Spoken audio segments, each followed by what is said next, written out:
funcionarios provinciales y municipales, autoridades de la delegación del Colegio de Abogados de Villa Constitución y a través de la delegación a todos los colegas abogados en su día. Feliz día, aprovecho para saludarlos también. Vecinalistas y vecinos de nuestra ciudad. Bueno, hablo en representación y en nombre de todo el Consejo cuando digo que para nosotros es un honor ser hoy sede de esta charla organizada por el Instituto de Mediación de la Delegación del Colegio de Abogados, denominada Violencias y Conflictividades, Tensiones y Desafíos.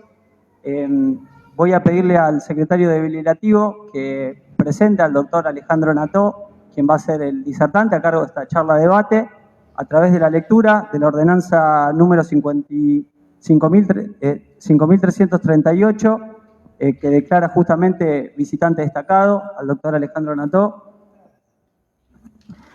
El Honorable Consejo Municipal sanciona con fuerza de ordenanza.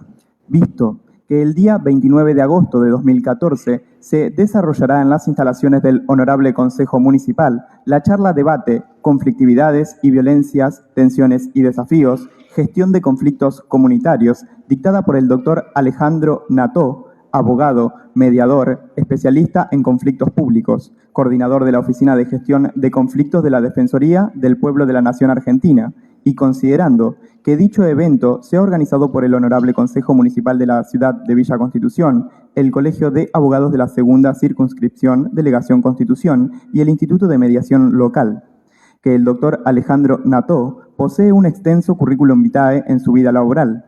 Se ha dedicado a través del estudio y el trabajo a la resolución pacífica de conflictos sociales.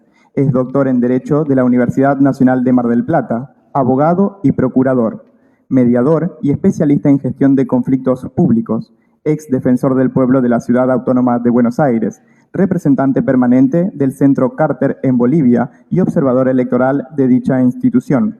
Certificate in Globalization, Georgetown University, Washington, D.C., Estados Unidos. Maestría en Resolución de Conflictos y Mediación, Universidad de León, España. Maestría en Cooperación Internacional y Gestión de Proyectos Campus Stelae, España. Profesor titular de Cátedra de Derecho Privado del Ciclo Básico Común de la Universidad de Buenos Aires. Profesor adjunto de Derecho Internacional de los Derechos Humanos, Facultad de Derecho de la Universidad de Buenos Aires. Presidente del Centro Internacional para el Estudio de la Democracia y la Paz Social, coordinador académico del Instituto Latinoamericano del Ombudsman, coordinador de la Oficina de Gestión de Conflictos de la Defensoría del Pueblo de la Nación Argentina, que lleva adelante actividades académicas y conferencias sobre cuestiones de gestión, manejo, resolución y transformación de conflictos, temas sociales, ambientales y derechos humanos.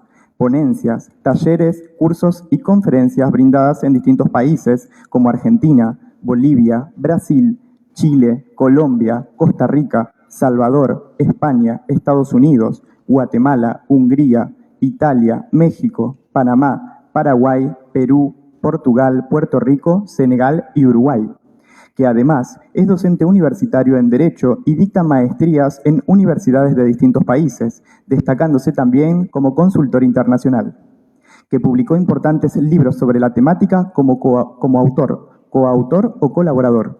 Por todo ello, el Honorable Consejo Municipal ordena, artículo primero, declarar visitante destacado al doctor Alejandro Nató en el marco de la charla debate Conflictividades y Violencias, Tensiones y Desafíos, Gestión de Conflictos Comunitarios, que se realizará en las instalaciones del Honorable Consejo Municipal el día 29 de agosto del 2024.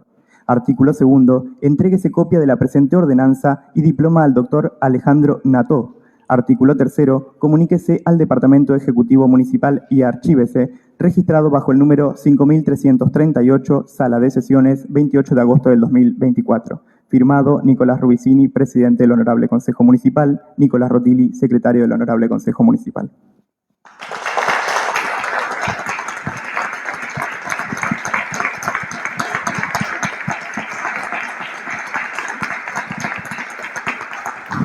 Bueno, voy a invitar a los concejales presentes, a las autoridades de la Delegación del Colegio de Abogados, la presidenta doctora María Florencia Suárez y a los integrantes del Instituto de Mediación para hacer la entrega al doctor Nató de la declaración de visitante destacado.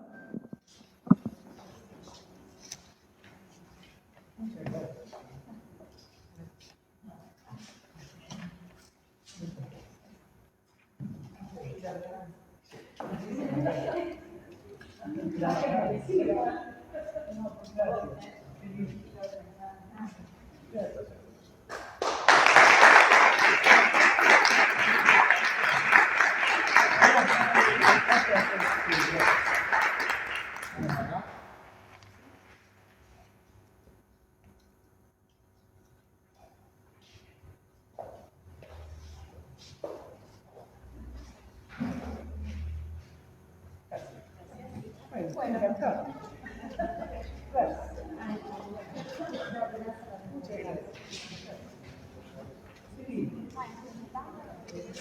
Bueno, le otorgo la palabra a la doctora Karina Tomasi en representación del Instituto de Mediación del Colegio de Abogados.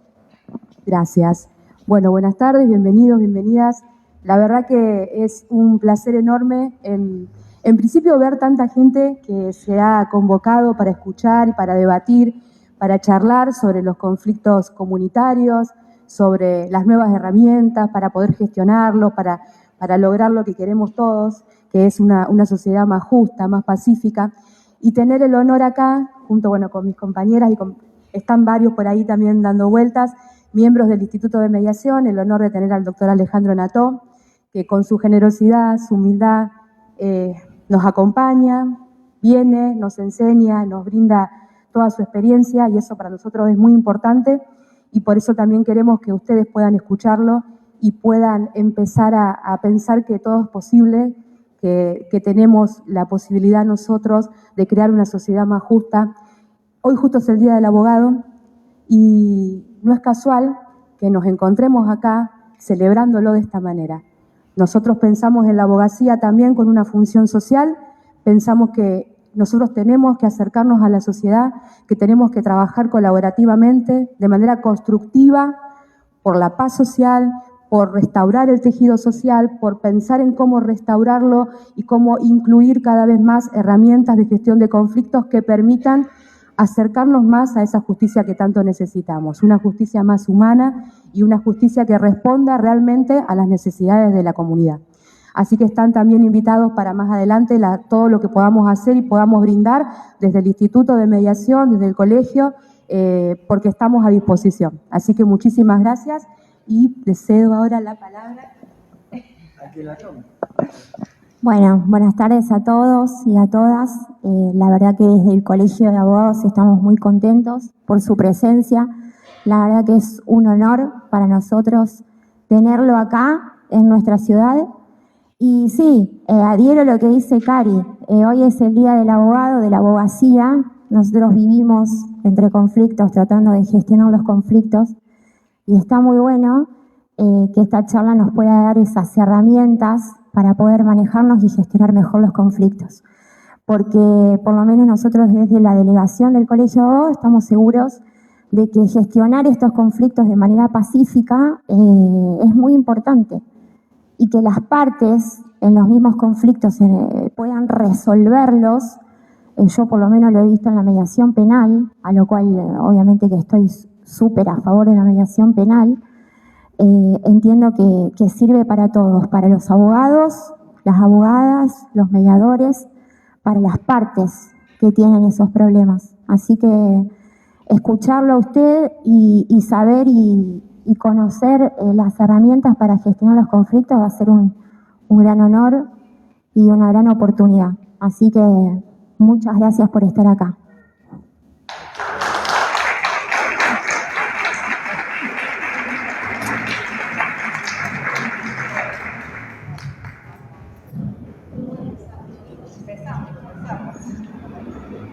Sin más preámbulos. Agradecida con Cari, formamos el Instituto de Mediación, yo soy la vice, la presidenta, agradecer la concurrencia, y empecemos con esto que tanto nos convocó y que nos alegra que estés acá.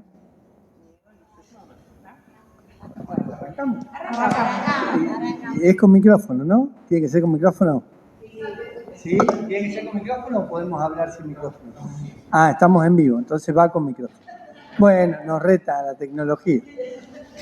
Bueno, un gusto enorme, realmente un placer, un honor estar acá con ustedes, recibir tan linda acogida por parte de las chicas, del consejo, de los concejales, las concejales, y que tengamos la oportunidad de conversar alrededor de los conflictos, que sea una charla seria, pero al mismo tiempo que sea una charla que abarque lo social. Hoy es el Día del Abogado y yo festejo que los abogados puedan abrir las puertas a lo social.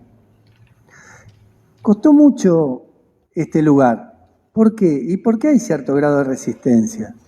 Hay cierto grado de visualización de que el mundo de lo social es un mundo de los conflictos y el mundo de los conflictos es un mundo exclusivo de los abogados. Pero si esto se concibe como una cuestión social propiamente dicha, posiblemente rebase lo jurídico institucional, posiblemente rebase lo que puede llegar a ser la lógica de una sola disciplina y tenga que ser absolutamente interdisciplinario, transdisciplinario. Por eso, en buena hora que esto sea una convocatoria entre el Consejo Deliberante y el Colegio de Abogados. Me encanta que así sea. Bueno, quiero contarles una anécdota. Hace un ratito nomás se me quedó el auto. Yo vivo en Buenos Aires. Y me decía, revise el motor, problema del motor. Me decía el panel. Y yo veía eso y digo, no puedo creerlo. Y seguía andando un poco más porque estaba en el medio de la Panamericana, pero en el medio, ¿eh? Y claro, y cada vez el auto iba más despacito. Entonces puse las luces apropiadas para hacerles saber a los camioneros que no me tenían que pisar nada más y que me pasen. Y venía 40, 50, hasta que lo dejé a un costado. Y paró alguien al lado, cuando justo bajé para abrir el capó, y me dice, ¿te pasa algo? ¿Necesitas algo? Sí, le digo, no sé qué tiene el auto, pero sale humo. Y dice, ¿por qué no le abrís el capó y lo vemos? Le digo, qué bueno, ¿vos sos mecánico? No, no tengo ni idea, me dice. Ni idea. Pero dale, veamos juntos. Y en el medio de esto metía mano, me ayudaba. No pudimos con el auto, y el auto lo dejamos ahí. Y me dice, yo te llevo. Y me trajo hasta acá. Entonces, la verdad que uno renueva plenamente su confianza en las personas cuando pasa esto. Y la verdad que yo iba a suspender, no iba a venir, porque ya estaba. Pensaba en la grúa, en medio de la Panamericana. Bueno, ya está, terminó. Eran las 4:30 de la tarde pasada. Así que no llegaba. San Pedro, más o menos, no llegaba. Y sin embargo, este buen hombre me trajo hasta acá. Y charlando con él, me dijo que aparte está haciendo, aparte de vender ropa, es coach. Y que le encanta el tema de hablar con las personas. O sea que no solo hay buena gente en este mundo, sino que hay gente que le importa a las otras personas. Y yo creo que de eso se trata, ¿no? De cómo está el Estado social. Porque habría que hablar del Estado del Estado, habría que hablar del Estado social, habría que hablar también del Estado de la democracia. Y no hay duda que uno, si empieza a tomar, para poder pensar la etapa y poder pensar lo social, si empieza a tomar cómo está el vínculo social entre nosotros mismos, y uno podría decir, mira, ha cambiado mucho porque el Estado cambió mucho. El Estado, a partir de cómo ha sido permeado por la financiarización, ha tenido perforaciones en las cuales, lógicamente, si está endeudado, con condicionamientos, se le achican los presupuestos y no puede hacer frente a todas las obligaciones que se hace cargo el Estado. Porque, entre otras cosas, los gobiernos no, el Estado tiene que afrontar, garantizar derechos. O sea, yo tengo derecho a educación, tengo derecho a la salud, los derechos económicos, sociales, culturales. Eso te los tiene que garantizar el Estado. Ahora, si no tienes fondos, es difícil que te diga, vos tenés derecho y vení que te los doy. Todos tenemos derecho a vivienda. Pero vos vas a reclamar tu vivienda y te dicen, no, mirá, los recursos del Estado son finitos, no hay para todos.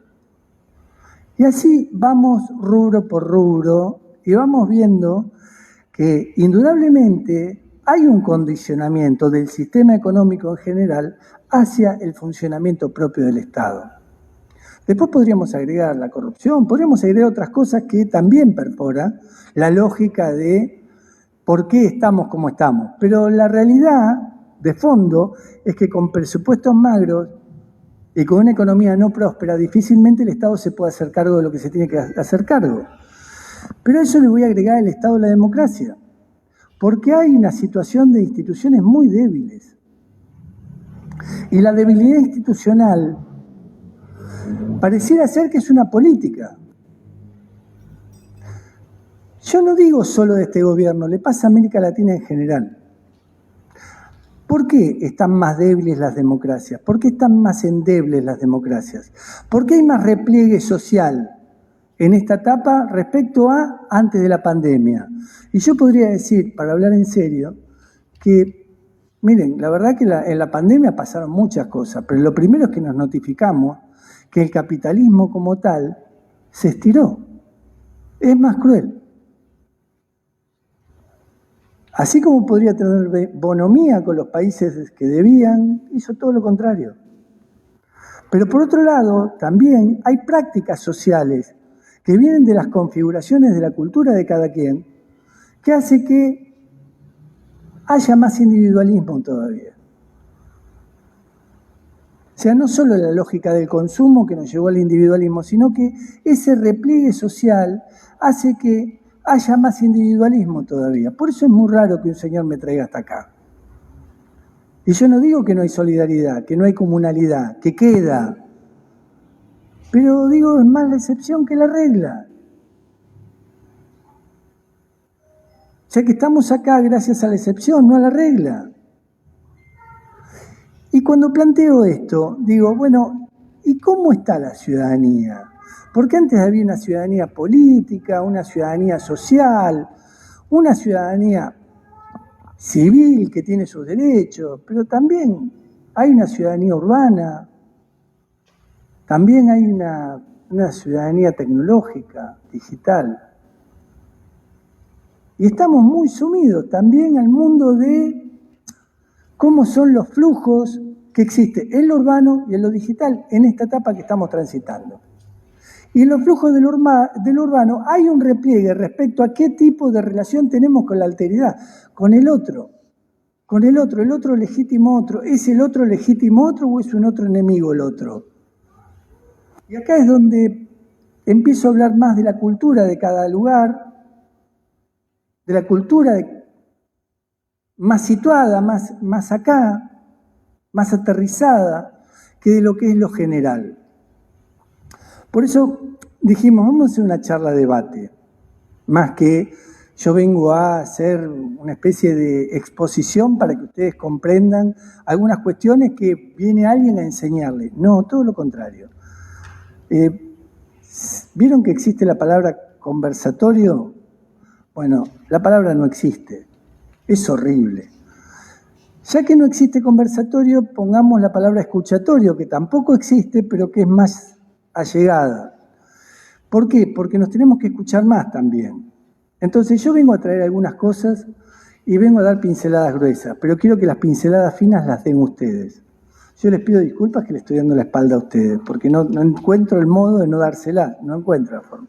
Vendría aquí, pero me tapa la columna, vendría allí, me tapa la otra, no encuentro el modo. Entonces le pido disculpas, la verdad que se las pido. Y de esto se trata, de tratar de ver qué denotan los conflictos. ¿Qué denotan los conflictos en la vida cotidiana? Porque no hay duda que así como hay cierto grado de exacerbación por parte de determinado tipo de prácticas que cada quien se mete dentro de sí mismo y se repliega en lo suyo, hay también, por otro lado, un grado de perturbación social por parte de qué es lo que nos está pasando. Miren, hace 2 días fui a documentar, porque la Defensoría del Pueblo está documentando, y entonces yo siempre voy a esos operativos. Fuimos todos con el RENAPER a documentar a Gregorio de la Ferrere, que queda en La Matanza, a un colegio. Y charlando con la maestra de 2º grado, me dice la maestra que es la primera vez, es el primer año que encuentra un grado donde tiene los chicos, donde, salvo 3, después no hay nadie detrás de los chicos. Dice, 3 tienen familia. 3 tienen a alguien que se hace cargo de la cartuchera, de que el chico no se olvide nada, pero después ves que llamás a alguien y no está, pero no está, no está. No está, no está. No es que no viene porque está en otra, es porque no está. Entonces, tenemos también algunas cuestiones dentro de lo social que tiene que ver con el mundo en el cual estamos viviendo. No podemos tapar el sol con un dedo. Hay cierto grado de mar de fondo dentro de las cosas que nos pasan. Y muchas de esas cosas que nos pasan tienen que ver con la vida de los conflictos. Yo cuando me hacían una nota, los chicos de prensa me decían, bueno, ¿a qué vino? Y yo vine a hablar de conflictos.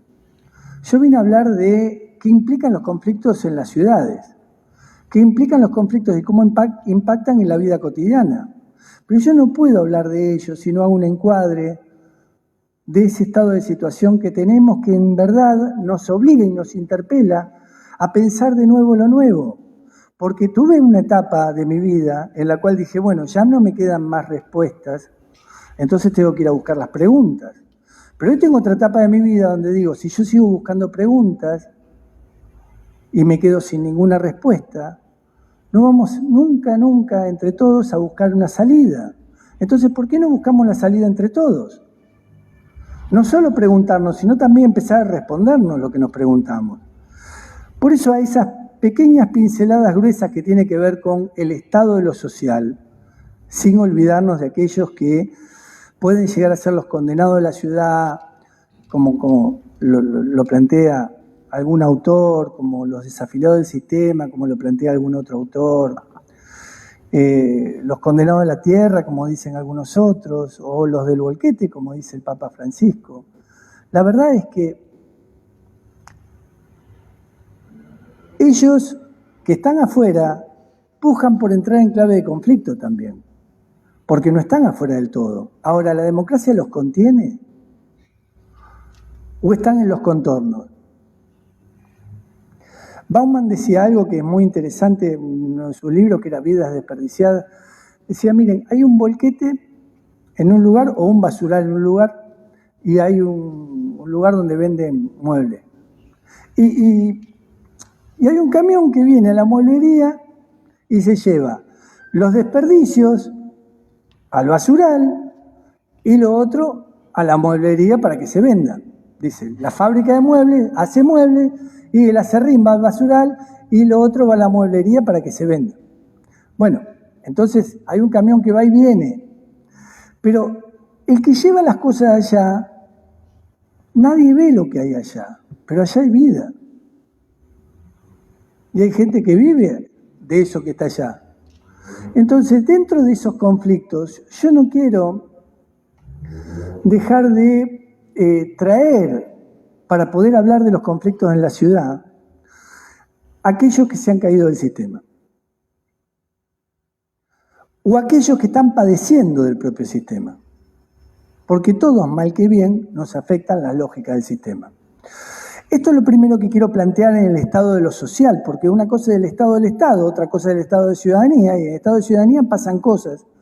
Entonces no podemos hablar como si no pasaran, tenemos que ver lo que pasa.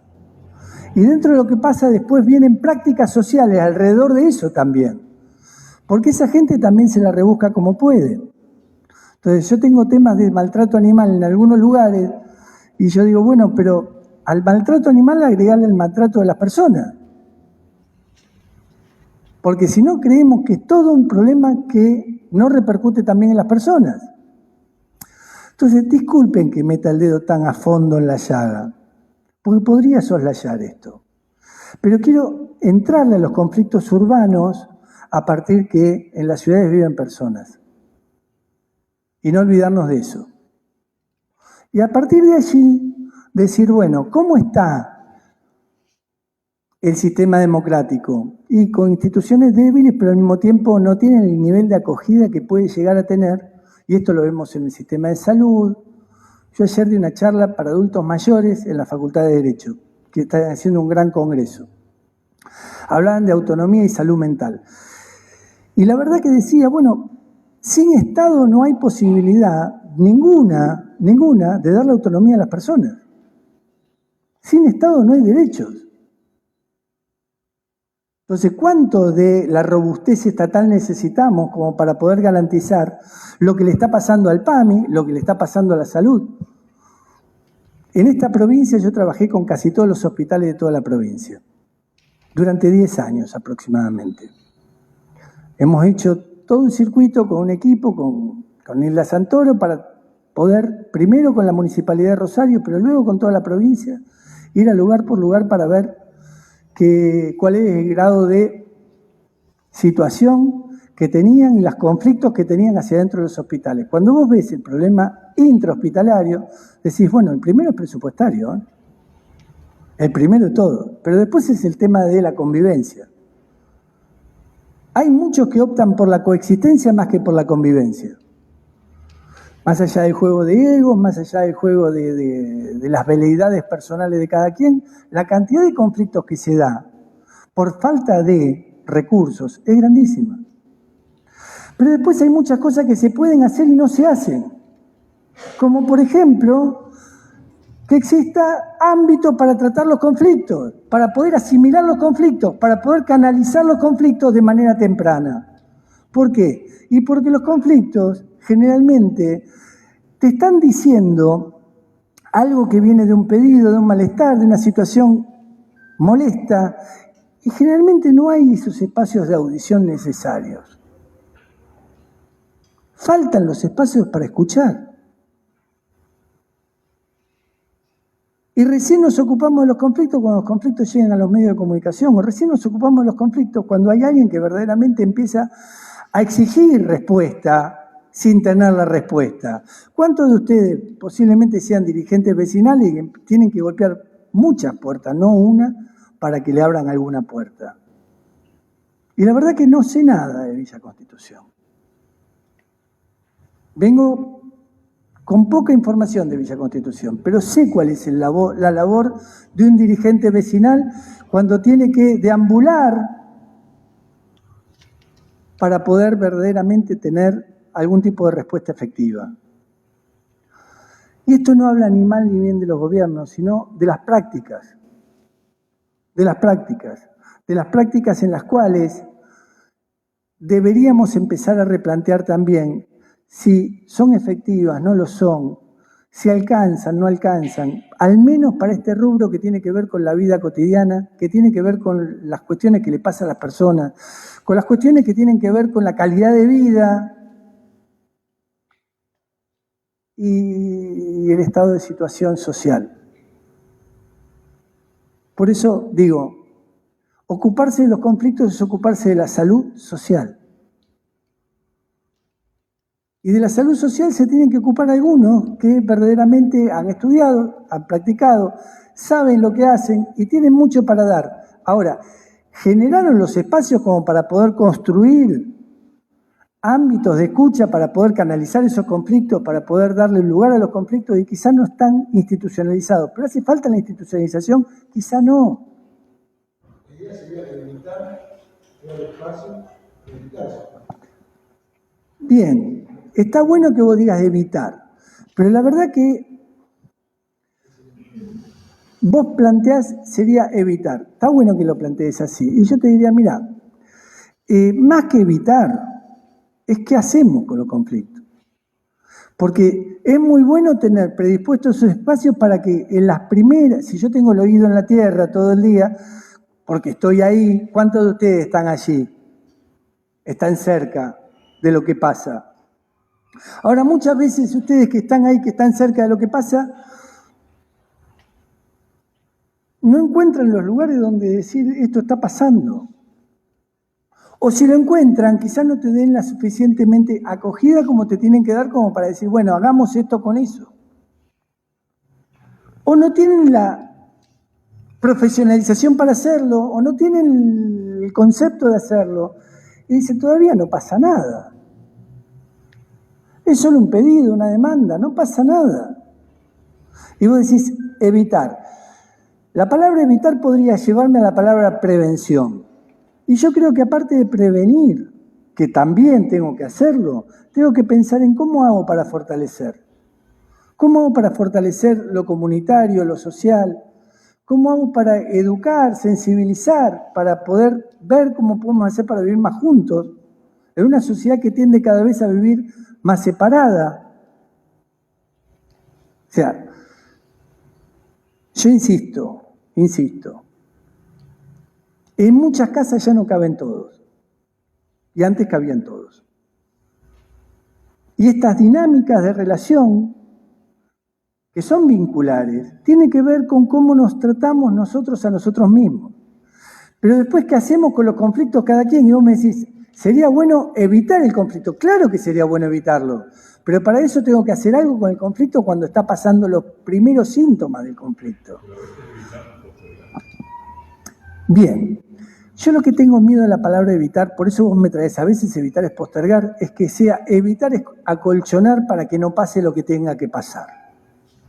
Entonces, antes de llevarme a ese lugar que me traes vos, yo trataba de poder decir que no todo lo tengo que resolver, no todo lo tengo que transformar, pero algo tengo que hacer con el conflicto. Evitar no es postergar. Mirá, si algo tiene que pasar, va a pasar. Esto es lo primero que quiero traer acá, como una verdad de perogrullo, como una verdad que se ve. Si algo va a pasar, va a pasar. Pero si hago algo bien para que eso que va a pasar pase bien, eso va a pasar bien. Ahora, si no hago nada, posiblemente va a pasar mal. ¿Qué quiero decir pasar mal? Bien, que el conflicto se incremente y que sea violento. Que agregue cuotas de violencia. Y nosotros los que trabajamos en esto no es para evitar conflictos. Por eso traigo, mirá, que lo que hacemos esto que hacen ellas, que hacemos nosotros, no es para evitar los conflictos. Por eso la palabra evitar resuena fuerte. Es para poder evitar, sí, que de ese conflicto se le agreguen cuotas de violencia. Entonces, canalizar el conflicto hacia un lugar donde el conflicto sea una posibilidad de búsqueda de salidas al conflicto. Porque el conflicto no es un punto de llegada ni un punto de partida. Es un lugar como espacio referencial, determinante para las personas. Entonces muchas personas se nutren de ese lugar para poder ser, porque sin conflicto tampoco muchos te escuchan. Entonces, el conflicto no es una patología. Es parte de lo que vive la sociedad. Es una consecuencia de vivir en sociedad. El conflicto va a estar, el tema es gestionarlo. ¿Cómo lo gestionamos? Para que después no aumente la violencia. Es omnipresente. Iba a agregar solamente eso, es omnipresente. El conflicto está por...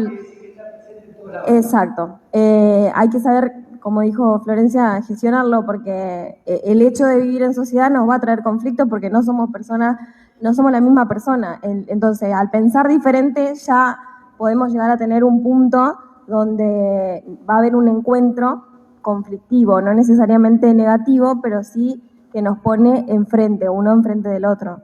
Entonces, lo que deberíamos mejorar es la gestión del conflicto.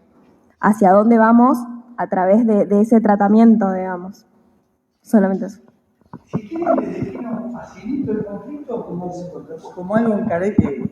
Acá dice intereses contrapuestos. Bueno, está bueno. Uno dice A, otro dice B, son dos intereses contrapuestos, chocan. Es eso. A ver. Dale, que acá me trae El conflicto es también una forma de identificación, es decir, uno se identifica incluso con el prójimo y crea su propia identidad. Entonces, muchas veces el conflicto es una forma de crear identidad. Entonces, ahí a veces es muy difícil de resolver porque no se está dispuesto a ceder, porque para resolverlo hay que ceder. Y si no se cede, bueno, viene la violencia, viene la guerra. La violencia sería la guerra. Qué bueno lo que traes y qué bueno lo que traes. ¿Qué quiero decir con esto? Contraposición de intereses. Bueno, son dos verdades o más que en algún momento generan una confrontación a partir de ver quién tiene razón de esas verdades. Está buenísimo lo que trae, esa confrontación de intereses. Y vos decís, cuidado, cuidado. ¿Por qué? Y porque puede haber otro tipo de mirada, el conflicto es identitario también. Yo no soy si no soy a través del conflicto. A mí no me tienen en cuenta si no hago un conflicto, si no produzco un acontecimiento conflictivo. Entonces, fíjate que cómo de la palabra evitar pasamos a la palabra identidad sin escalas. Entonces, no podemos ser tan... Miren, yo les quiero decir algo, no podemos ser tan sueltos de cuerpo, tan tranquilos con esto. Es bien complejo. Y como es bien complejo, tenemos que respetar también a los que conflictúan, porque a veces vos no sos si no sos a través del conflicto. A vos no te tienen en cuenta si no generas un conflicto. A vos los medios de comunicación no van a venir nunca a ponerte el micrófono y darte visibilidad si no produjiste un conflicto. Y la verdad es que de esto los actores sociales lo saben más que nadie. Si alguien lo sabe es que tiene los zapatos gastados de tanto tocar timbre, y de tanto escuchar y de tanto hablar con los vecinos. Entonces yo lo que digo es, no le tengamos miedo al conflicto, no busquemos espacios para meter rápidamente el conflicto del otro lado. No, traigámoslo acá. El conflicto está, traigámoslo acá. El tema es qué hacer con los conflictos y qué denotan los conflictos. Primero denota un estado social. Pero después, ¿cómo lo gestionamos? ¿Cómo lo tramitamos? Y ahí viene la necesidad de hablar desde lo institucional. ¿Qué hacemos con los conflictos a partir de lo que tenemos? Acá hay una infraestructura de paz, yo se lo decía a los medios de comunicación, muy grande. Hay gente muy preparada para trabajar conflictos. ¿Alcanza? Y posiblemente no. ¿Saben por qué? Porque es mucho más rico que el que está allí, cerca de los vecinos, tenga la necesidad de poder tener herramientas para poder utilizarlas en el momento que el conflicto empieza a crecer. Miren, para que ustedes entiendan algo que es bien fácil. A los conflictos se los grafica como un árbol, tiene una raíz y tiene lo que se le ve del árbol. Y la raíz, si yo te pido que vos me dibujes un árbol, no me lo dibujás con raíz seguro. Me lo dibujás como cuando tenía 6 años el árbol, te olvidás de la raíz. Pero ya sos grande y sabés que un conflicto, al igual que un árbol, tiene una raíz. Bueno, ¿qué hacemos con la raíz del conflicto? Porque si lo evitamos, no tocamos la raíz. Sí, el estado ideal es que no haya conflicto, pero vivimos con conflicto. Yo creo que... Como llegamos tarde, evidentemente el conflicto... Bueno, hablo de un estado ideal de evitar la conflictividad, es decir, que haya intereses contrapuestos. Obviamente, en la misma sociedad, el mismo juego, las vinculaciones, las relaciones, existen los conflictos sociales. Bueno, yo lo veo desde el punto de vista de no llegar tarde, porque cuando llegamos tarde, evidentemente hay que prevenir los conflictos. Bueno, obviamente estamos dentro del sistema de mediación y la mediación es resolver esos conflictos de la mejor forma. Sí, pero ahí hay 4 patas. Está bueno, ¿eh? Ahí hay 4 patas. Una de ellas es el tratamiento del conflicto. Pero antes del tratamiento viene la prevención. Y las otras 2 que yo dije, una es fortalezcamos de modo comunitario, fortalecimiento individual, fortalezcamos. Y otra, aparte de ella, es educar para la paz, educar para la convivencia, educar para la cultura del compartir. Entonces, todo esto forma parte de lo mismo. Vos decís, hay que tramitarlo, hay que hacer algo. Bueno, eso es el tratamiento, hay que gestionarlo. Eso es la gestión del conflicto. Eso es una de las patas. Pero la prevención, que también la dijiste, es la otra. Y las otras 2 cuentan también. Entonces, me gusta mucho como vos insistís sobre algo que es necesario traerlo. Porque prevenir y gestionar es como se mueve la comunidad hoy en día. Una retroalimenta a la otra, una necesita a la otra. Pero más allá de la prevención y la gestión, en el medio hay cosas. Y una de las cosas que yo les decía es cuán importante es Sí, estoy tratando de levantar la voz para dejarlo a esto. Cuán importante es que tengamos actores sociales que estén capacitados como para poder hacer algo con los conflictos, los mismos actores. Y yo trataba de explicar lo del árbol para terminar de decir por qué. Porque no hace falta trabajar todo el árbol, o sea, las causas estructurales que están en la raíz, más lo que vemos del árbol que tiene que ver con el conflicto propiamente dicho. Si alguien toca las hojitas del árbol a tiempo, el conflicto se puede reencauzar hacia un camino no violento. Pero para eso tengo que darle herramientas a las personas que están ahí. Y el estar ahí lo digo como una categoría conceptual. ¿Qué quiero decir con esto? Que son las personas que están cerca de lo que pasa todos los días en la vida cotidiana con las personas. Esto de estar codo a codo con el otro hace que sepas qué es lo que está pasando. Que seas una señal de alerta, pero también que puedas, aparte de señal de alerta, ir y decirle a las concejales, está pasando esto, ir y decirle al municipio, está pasando lo otro, ir a una autoridad municipal, está pasando esto, pero aparte de eso, poder hacer algo con los conflictos. Por eso es tan importante la capacitación y darle la sensibilización necesaria a los dirigentes sociales, a los actores sociales, para que ellos tengan elementos para poder tratar también los conflictos. Y no dejárselo solo al mediador. ¿Por qué? Dale. Digo, desde chicos siempre lo hablamos el tema de la mediación educativa, de dar herramientas en las escuelas a los niños para que, o sea, lo que decía Alejandro de que necesitamos actores que gestionen el conflicto, que sean las mismas personas. Y que, o sea, qué más importante que empezar desde que uno es chico a conocer todas estas cosas. Y bueno, y aparte que en las escuelas también se ven, los que tenemos hijos chicos, muchos problemas entre los alumnos y darle herramientas para que lo empiecen a gestionar desde ahí. Ya es una herramienta. La pata de educación para la cultura de la paz, que yo decía, es una cuarta pata. Les quiero contar una anécdota respecto a esto y seguimos. Hay algo que anda corriendo por las redes que algunos dicen que es mentira y otros dicen que es verdad. Pero hagamos de cuenta que es verdad porque es una maravilla. Hay un narco brasileño que se llama Marcola, que la Red Globo lo quiso entrevistar. Entonces el periodista va y le dice, quiero que una nota con Marcola. Y le dice, Marcola, quieren una nota con vos, la Red Globo. Marcola era el jefe del primer comando de cocaína. Bien, el comando capital. Entonces le dice, bueno, que venga. Y llega el jornalista y le dice, bueno, Marcola, ¿podemos hablar? Y Marcola le dice, ¿vos sabés con quién estás hablando? Y le dice, sí, con Marcola, el jefe del primer comando capital de Brasil. No, ¿vos sabés con quién estás hablando? Le dice Marcola de vuelta, esto off de récord.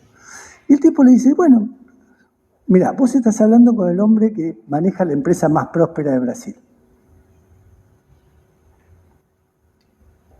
Y aparte de eso, yo te diría que estás hablando con una persona que ya a esta altura de estar 15 años preso he leído 4.500 libros en la cárcel. Yo no sé cuántos los que están afuera leyeron 4.500 libros. Con lo cual, si vas a hablar conmigo, quiero que sepas que vas a hablar conmigo.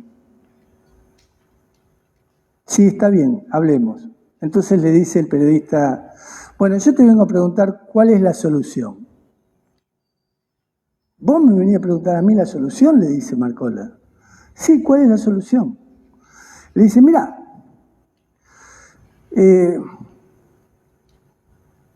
yo te puedo decir algo. Nosotros manejamos armas largas, ustedes no. Nosotros tenemos nuestra gente que nos teme y nos respeta. A ustedes nuestra gente no los puede ni ver, pero su gente tampoco mucho los puede ver. Le han hecho mucho daño a la gente de ustedes como para que los puedan querer tanto como...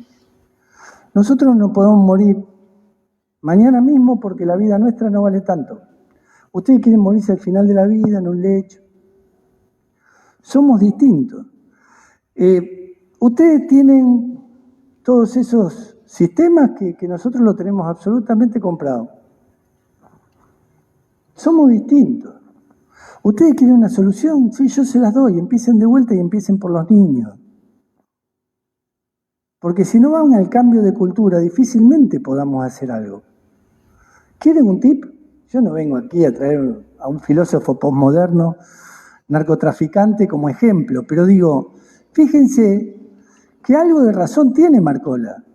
Hay que ir a la cultura social en los niños, pero si uno va a los niños, ve que uno de los lugares donde más se discrimina es en los niños. Si uno va a los niños, ves que hay una reproducción de lo que pasa adentro de las casas, en los chicos también. Creo que hay una tarea para hacer muy fuerte. Yo les cuento una anécdota alrededor de los conflictos. Llegué a Andalgalá, que es una ciudad, Catamarca, una ciudad dividida por conflictos. A mí me pidió el ministro de Desarrollo Social si podía hacer algo, y le dije que sí. Entonces llamaron al Consejo Deliberante de Andalgalá, que queda muy, muy cercano a la frontera con Chile. Es la ciudad minera por excelencia, donde estaba la lumbrera, donde está Agua Rica, y está la sociedad dividida en dos. Unos que están a favor de la mina y otros que están en contra de la mina. En dos, partida de Ciudad del Medio. Y cuando estoy yendo para allá, sale un título en el diario El Ancasti, que es el diario de Catamarca, que dice: mediador internacional interviene en el conflicto de la minera. Me arruinó el diario, porque el Consejo Deliberante había convocado a todos los actores sociales de Andalgalá, en el club social, para conversar. Me arruinó el diario. Llego y veo que los ambientalistas estaban muy ofuscados porque le habían metido un mediador. Y ahí viene algo que tenía que ver con algo que dijiste vos. Estos mediadores no vienen de la mano del poder, no lo dijiste pero te leo.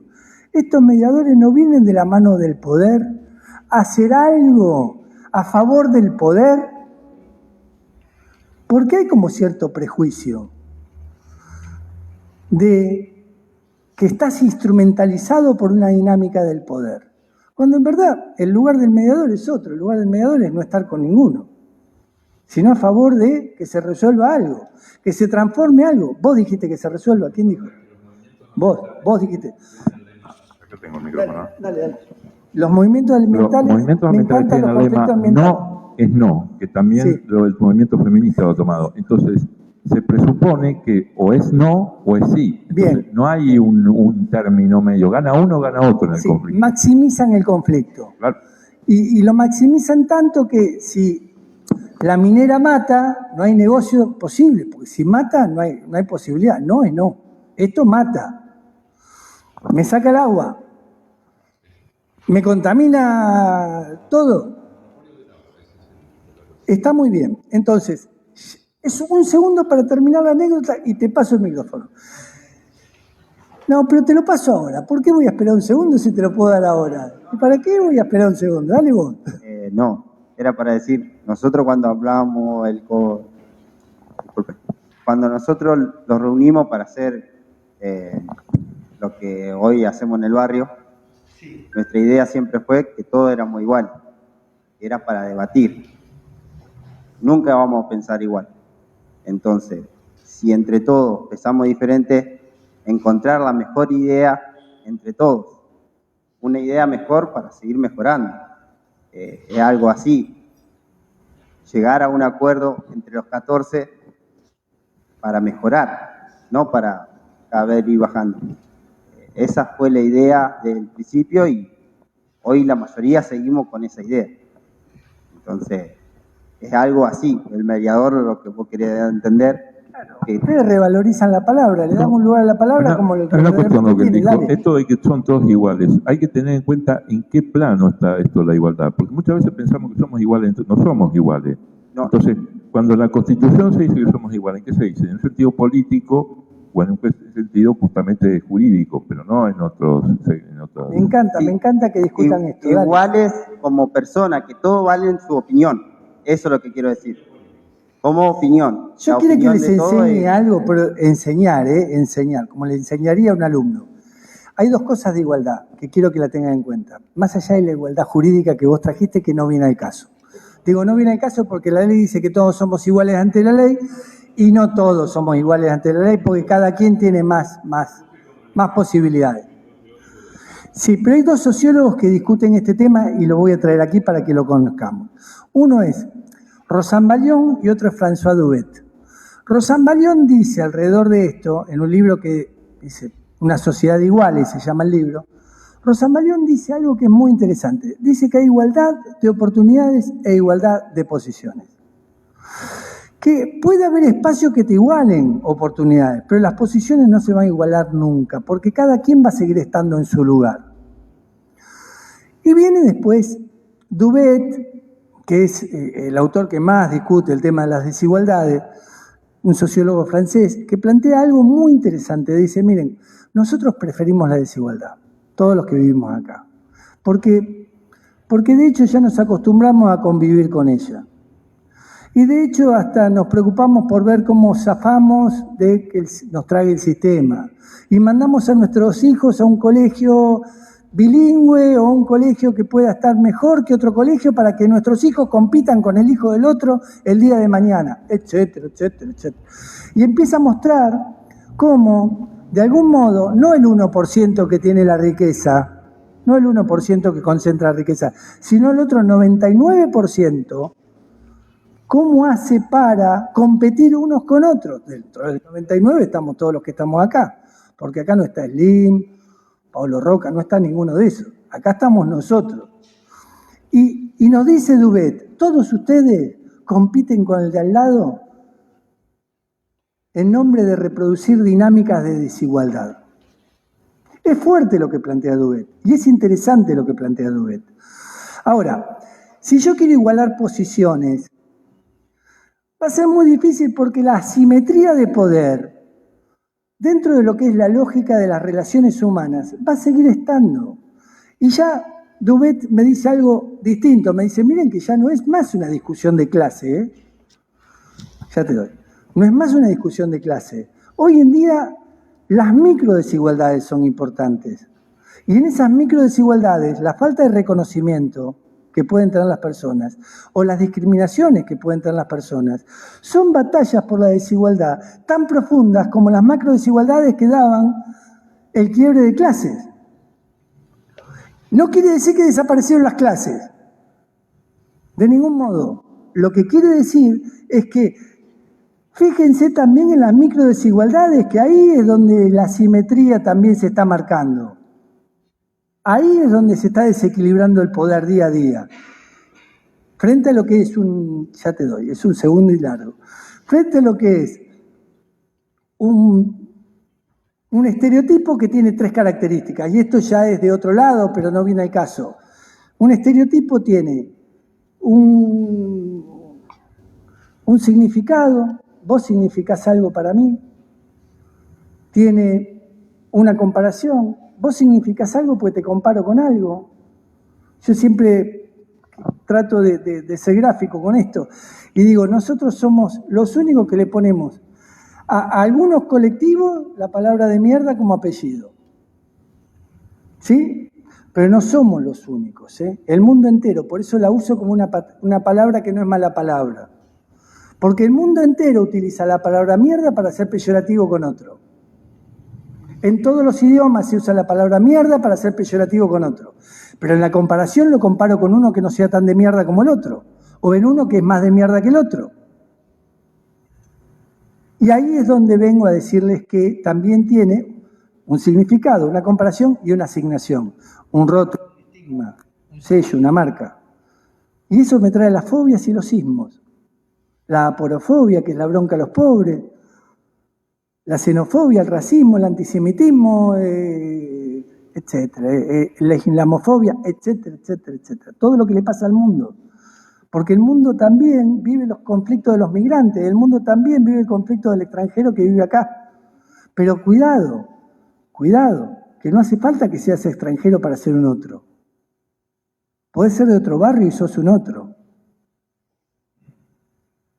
Y acá están los conflictos que nosotros mismos nos marcamos, porque el conflicto hoy Así como Dubet dice que es por la falta de reconocimiento y por la discriminación, yo digo el conflicto hoy es por contacto-distancia. Sacame al otro de encima, no me quiero topar con el otro. Entonces, este tipo de cosas las tenemos que traer para pensar de nuevo estas cosas nuevas que le pasan a la sociedad. Dale vos, disculpa que la agarré mucho, bueno. Con Andalgalá cortado, entonces quiero terminar con eso. Bueno, ante todo, feliz día, Alejandro. La verdad que lo compadezco con la profesión que tiene. Usted recién citó a escritores franceses y yo voy a ir a Gramsci, porque para reflejar esto tenemos que ir a Gramsci. Gramsci habla de estructura y superestructura.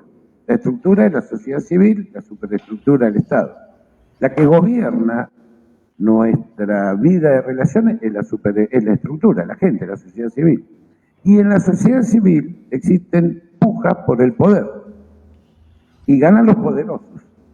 Entonces, si usted le suma esto, la caída de los estados nacionales, la supremacía de las grandes multinacionales, los estados se muestran extremadamente débiles para enfrentar ese poder.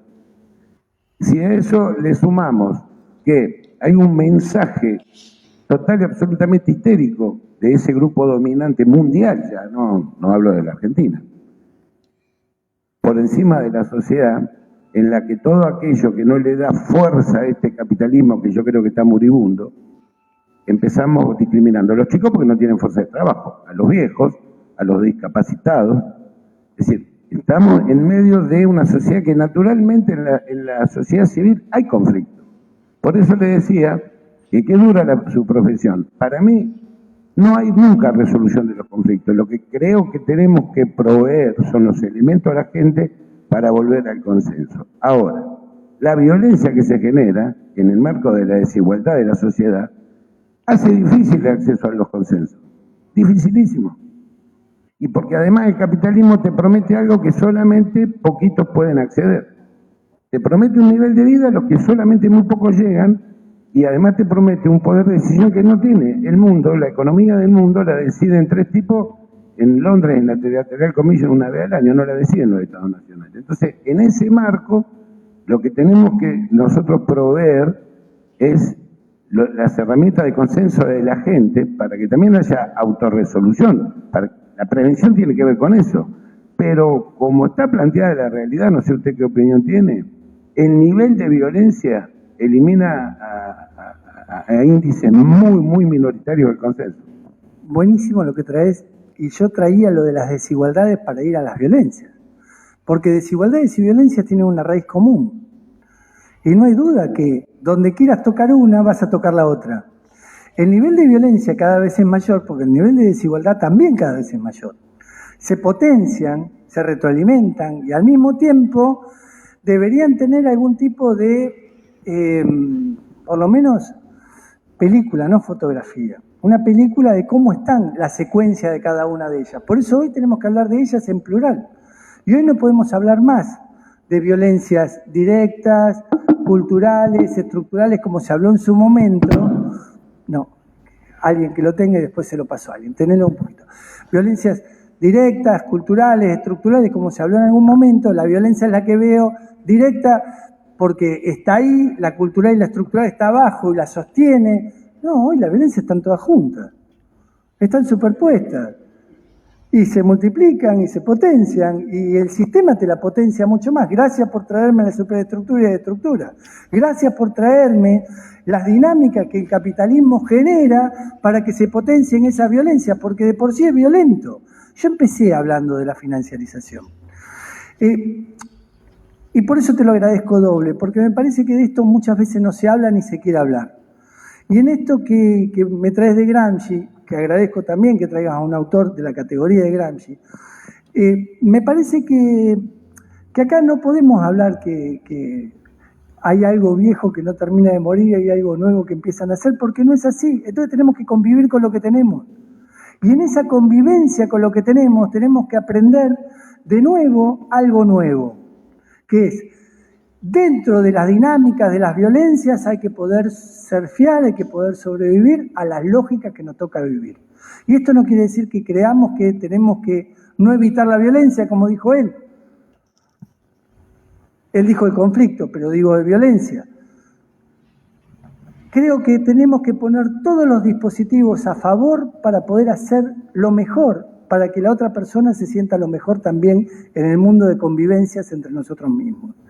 Esto es, volver a compartir algunas cosas que son códigos comunes. Él decía, nosotros buscamos consenso, pero hoy ¿saben qué pasa? El consenso para algunos es mala palabra. Pero no es por la confrontación de poder que dice él. Es simplemente porque siempre esos consensos responden a la dinámica del statu quo, que todo va a seguir igual. Los dos quieren ganar, ese es el tema. Y el consenso implica que cada parte rescinda algo como para llegar a una solución. Hay concesiones recíprocas. Hay concesiones recíprocas, pero siempre las dos partes quieren ganar y quieren ganar todo. Sí, pero en la puja de poder que decía él, hay una lógica donde por lo general ganan siempre los mismos. Eso es lo que está planteando él. Y no quiero acallarlo, sino que quiero reivindicar lo que plantea, porque la verdad es que muchos actores sociales dicen, me llevan a los consensos donde siempre gana el mismo.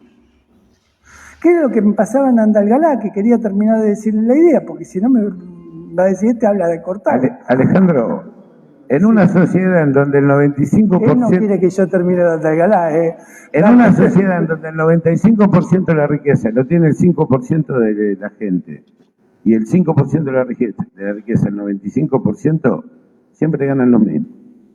Bueno. Hay injusticia, eso es lo que es. Sí, bueno, pero vamos a dar un salto de calidad. Estamos en esa realidad. Estamos en esa realidad. Y la verdad es que yo tenía discusiones cuando era chico en la facultad sobre liberación y dependencia. Y no me resigno a pensar que somos dependientes, como lo estás planteando vos. No me resigno. Entonces creo que un modo contrafáctico de poder discutir esto es tratar de ver si podemos entre todos dar un salto de posibilidad para poder abordar algunas cosas que tienen que ver con la vida cotidiana, que son los conflictos. Que todavía no hablamos de los conflictos de acá, que quiero hablar de los conflictos de acá. Porque nadie mejor que ellos conoce los conflictos de acá o que alguno de ustedes conoce los conflictos de acá. Lo que sí quiero decir, y me sacaste de Andalgalá de vuelta, sos un maldito, lo que sí quiero decir es que cuando llegué al lugar estaban todos peleados con todos. Y tiene que ver con lo que decía él. Nadie quería saber nada con el otro, pero estaban todos ahí. Y el que era un factor de unión para todos ellos era yo, porque ninguno quería una mediación. Todos me querían echar. Entonces llegué a un lugar donde todos me querían echar al mediador. Es maravilloso lo que pasó ahí. Entonces yo les dije, todo por culpa del diario, pero no importa. Entonces yo les dije, miren, les quiero hacer una propuesta. ¿Por qué no analizamos los conflictos que hay acá en el lugar este?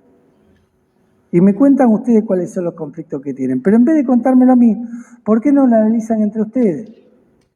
Yo no puedo ser mediador de algo que no estoy de acuerdo. Yo no estoy de acuerdo con la explotación a cielo abierto minera, con lo cual estaría ya jugando a favor de una parte. Entonces no podría ser mediador nunca de este conflicto que ustedes dicen que voy a ser mediador. Pero los puedo ayudar a trabajar lo social. ¿Por qué no analizamos juntos los conflictos de Andalgalá? Bueno, me dijeron. Ahí ya por lo menos no me echaron. Empezamos a trabajar. Yo les dije, bueno, ¿cuáles son los actores, directos, indirectos? ¿Cómo se analiza un conflicto? Nosotros tenemos una matriz de análisis de conflicto. ¿Dónde están los recursos? ¿Qué está en juego acá?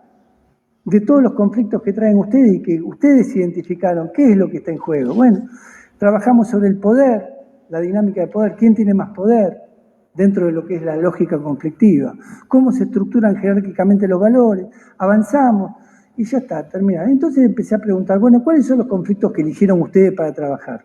Y ahí estaba la policía que había reprimido a actores sociales, estaban los ambientalistas, estaban los concejales, estaba todo el activo social. Y uno dijeron, miren, uno de los temas más graves que tenemos, aparte del de la minera, que nos divide en dos, unos estamos a favor de la minera y otros estamos en contra, tenemos un problema que es muy claro. Son nuestros niños, están muy violentos. Tenemos muy violentos a nuestros niños. Y entonces dije, bueno, ¿y por qué no trabajamos todos juntos por los niños? Y empezamos a ver qué tipo de programas podíamos llevar para que los niños tuvieran otro tipo de dinámica de relación. Mediación en las escuelas, que era lo que trajiste vos. Cultura del buen trato. Campañas del bien común. Todo esto salía de ellos.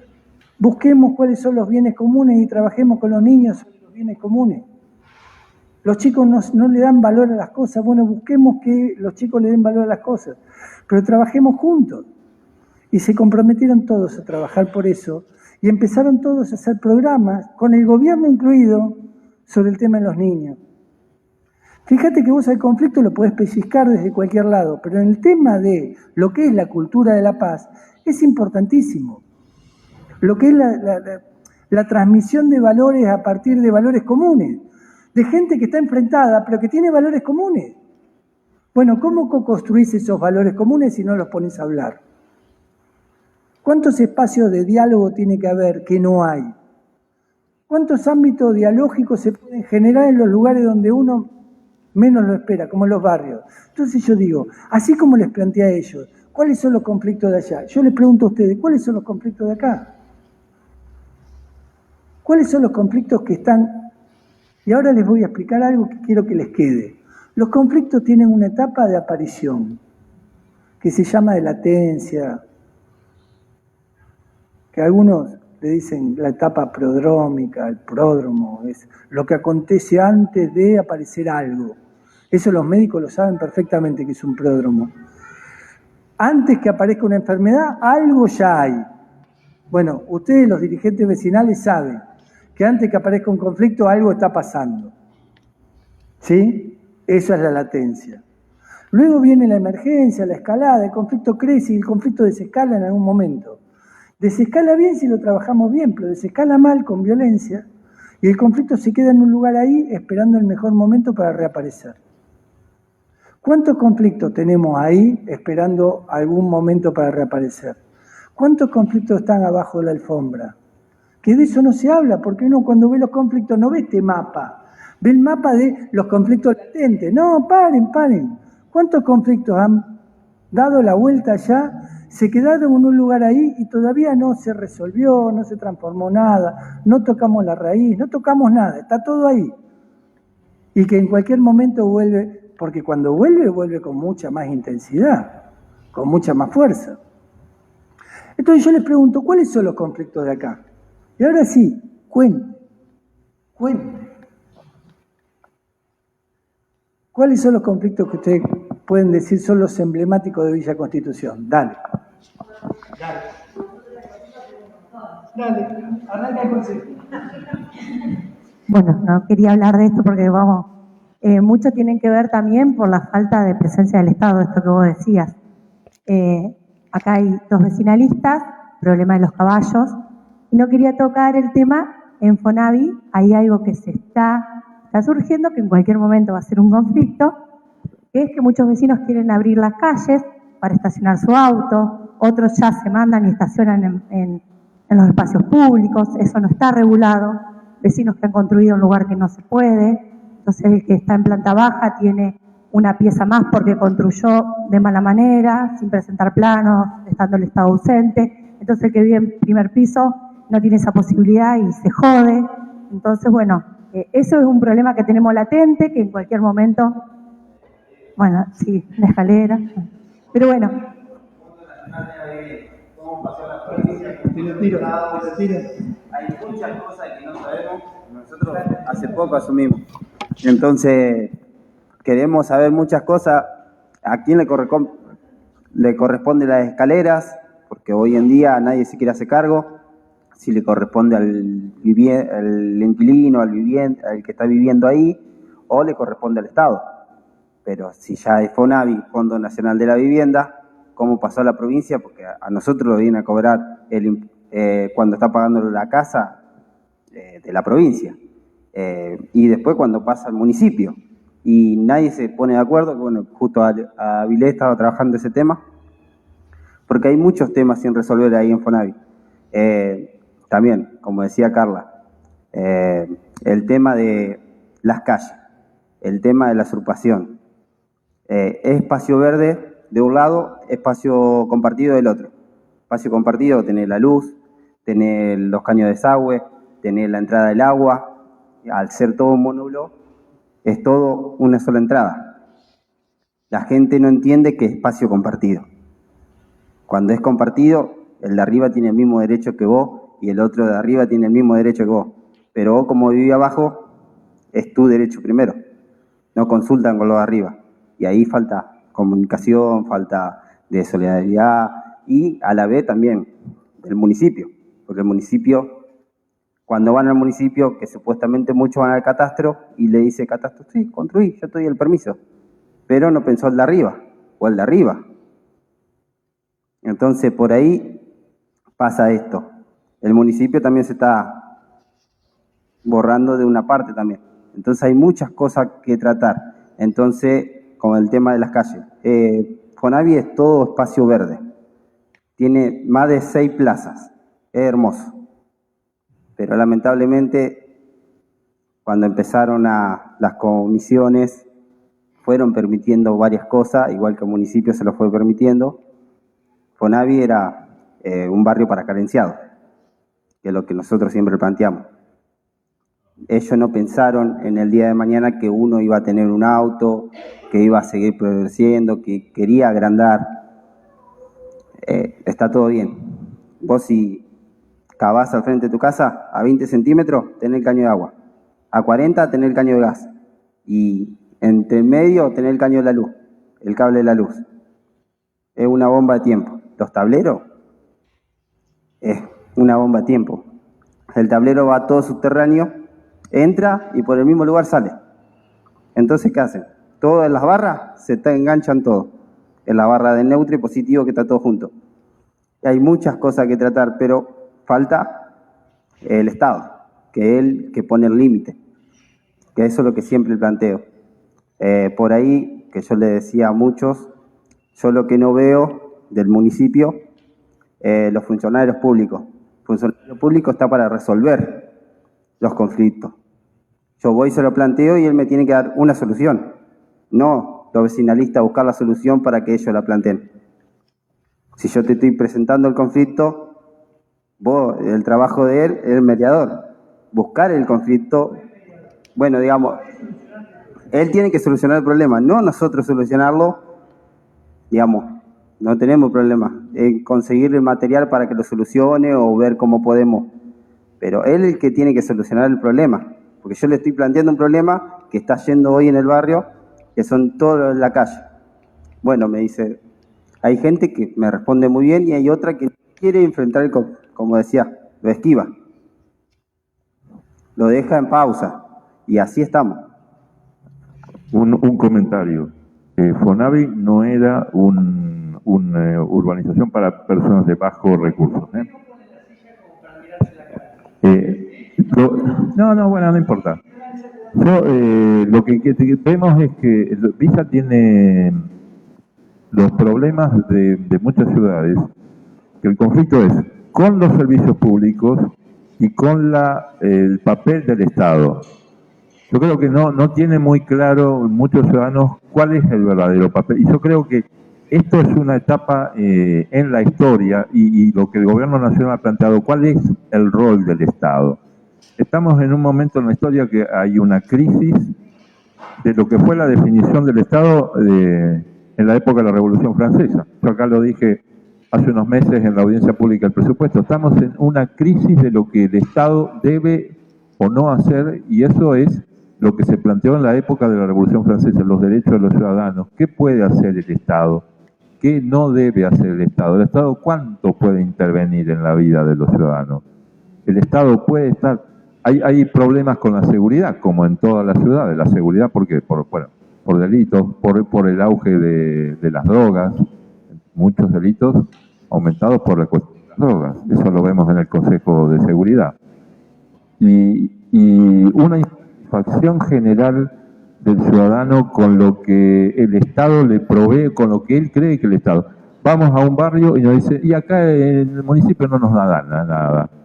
No nos da nada, pero el municipio paga la energía eléctrica de la iluminación, da el agua corriente, hace la limpieza mal o menos, provee las cloacas, ¿sí? No es que no da nada, pero no es suficiente de lo que el vecino está esperando.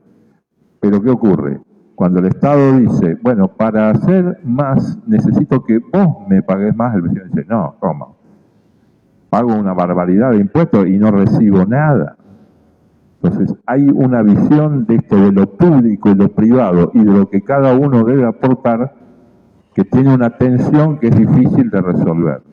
No es imposible, pero es muy difícil de resolver.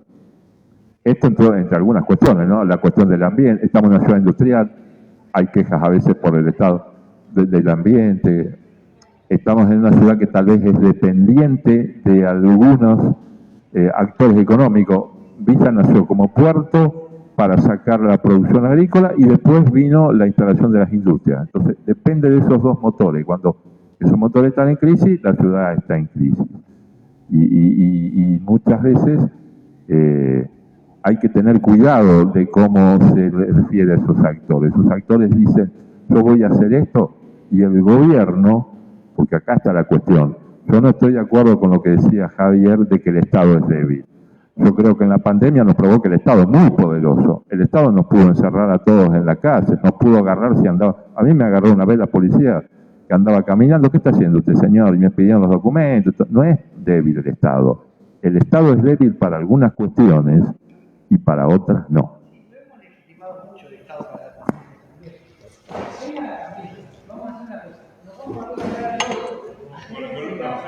Sí,